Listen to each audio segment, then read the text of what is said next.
ஒரு ஐரிஷ் பொண்ணு இந்தியாவுக்கு வந்து 55 வருஷம் திரும்பி போகாம இருந்தாங்கன்னு சொன்னா நீங்க நம்புவீங்களா? அவங்கதான் ஏமி கார்மைக்கேல். 1867 அயர்லாந்துல பிறந்த ஏமி இயேசுவின் மேல் உள்ள அன்பினால மிஷனரியாக அழைக்கப்பட்டாங்க. 1895 இந்தியாவில் உள்ள தமிழ்நாட்டிற்கு வந்து, அதாவது திருநெல்வேலியில் உள்ள டோனா ஊரில் அவர்களுடைய சேவையை செய்ய ஆரம்பித்தார்கள். அப்போ பல குழந்தைகள் கஷ்டத்தில் இருந்ததை பார்த்த ஏமி அவர்களுடைய வாழ்க்கையை மாற்ற வேண்டும் என்று நினைத்தார்கள். அதற்காக டோனாவூர் ஃபெல்லோஷிப் என்ற அமைப்பை ஒன்றை உருவாக்கி அதில் நூற்றுக்கணக்கான குழந்தைகளுக்கு பாதுகாப்பையும் அன்பையும் கொடுத்தார்கள்.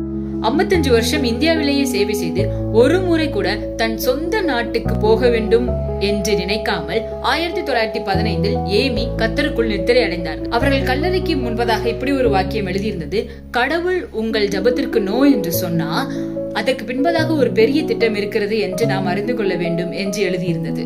அன்பை வார்த்தையினால் மட்டுமல்லாமல் உண்மையினாலும் செயலினாலும் காட்டுவோம் என்று. இன்று நாம் சிந்திக்க வேண்டிய விஷயம் என்னவென்றால், நம்முடைய வாழ்க்கை நமக்காக மட்டுமா?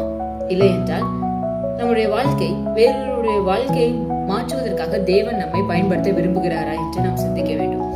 ஏமி கார்மைக்கேல் ஒரு வாழ்க்கை அல்ல, ஆயிரக்கணக்கான வாழ்க்கைகளை மாற்றினார்.